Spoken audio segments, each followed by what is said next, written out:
You know, right in the middle of one of the busiest, most crowded cities on Earth, there's a place that's ancient, a place that breathes. It's seen empires rise and crumble, a massive green island that holds the memory of a nation. We're talking about Chapultepec, the living, beating heart of Mexico. I mean, just look at this. You have Mexico City, this incredible sea of buildings and roads stretching as far as you can see. And then, bam, right in the middle of it all, this huge expanse of green. The contrast is just breathtaking, a vibrant, living forest in a world of concrete and steel.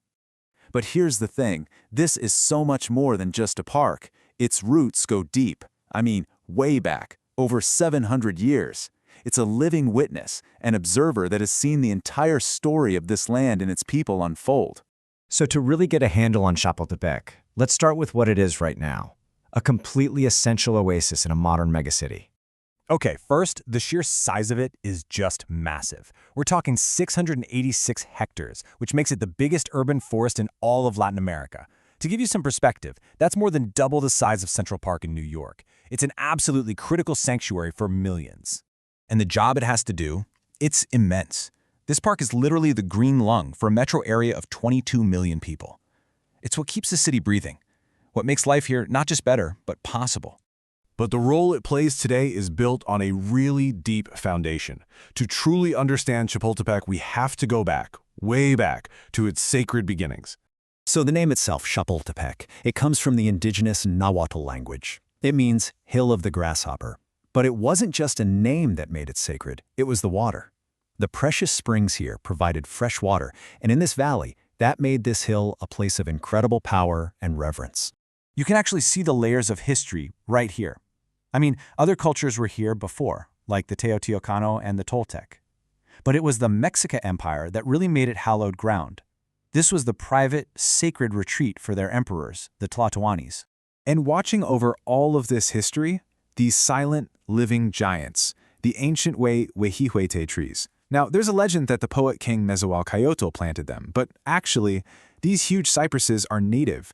He was just wise enough to recognize their sacred importance and help cultivate this amazing forest around them. Okay, so after the Spanish conquest, everything changes. The park goes through this massive transformation, from being a super exclusive royal retreat into a garden for everyone. And what's wild is how quickly this all happened. I mean, within just a few decades of the conquest, a decision was made that would change everything. In 1550, the viceroy just opened the gates to the public. That was a huge, truly democratic moment in the history of cities. You can see from this old drawing just how important the park still was. It was still providing water to the capital of New Spain, sure, but now it was also a place for everyone to relax and enjoy, with the palace, the springs, and these beautiful gardens all laid out. Fast forward a few centuries to 1803. The famous naturalist Alexander von Humboldt shows up and he is just blown away. His words here really capture the majesty of these trees. He's describing trunks so gigantic, they must have seemed like living monuments from another world. And all of that brings us to the park that we know today, a place where nature and culture have become so completely woven together that you really can't separate them.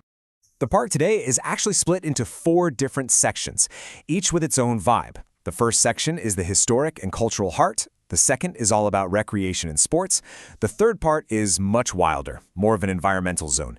And the newest 4th section is all about biocultural projects and education. It's like 4 different worlds to explore in one place.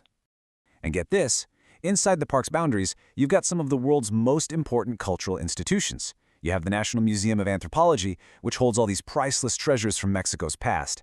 And then there's the incredible Chapultepec Castle. It's basically a national treasure chest hiding in a forest. Okay, this statistic, this is what really gets me. The park's ecological role is just staggering. It's not just a park in the city. It makes up over half, 52% of all the green space in this entire urban area. It's the engine that cools the air, cleans it, and recharges the water supply underneath. And what does all that green space support? Life. This number, 148, that's how many different bird species have been recorded here. It's a crucial rest stop for birds migrating across the continent and a safe haven for local wildlife right in the city. And here's a little piece of trivia that's pretty amazing. The zoo in the park holds a really special place in history. Back in 1980, it became the very first place outside of China to successfully breed giant pandas in captivity. That's a huge deal for conservation, and that legacy continues today.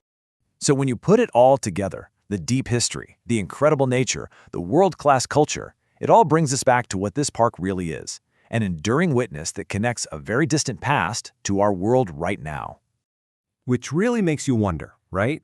How does something so ancient, so wild, not only survive, but actually thrive, right in the heart of one of the biggest, most complex cities on the planet? Well, it survives because it's not separate from the city. You can't untangle them. It's not just a park in the city, it is the city's living heart, giving it air, water, history, and a soul.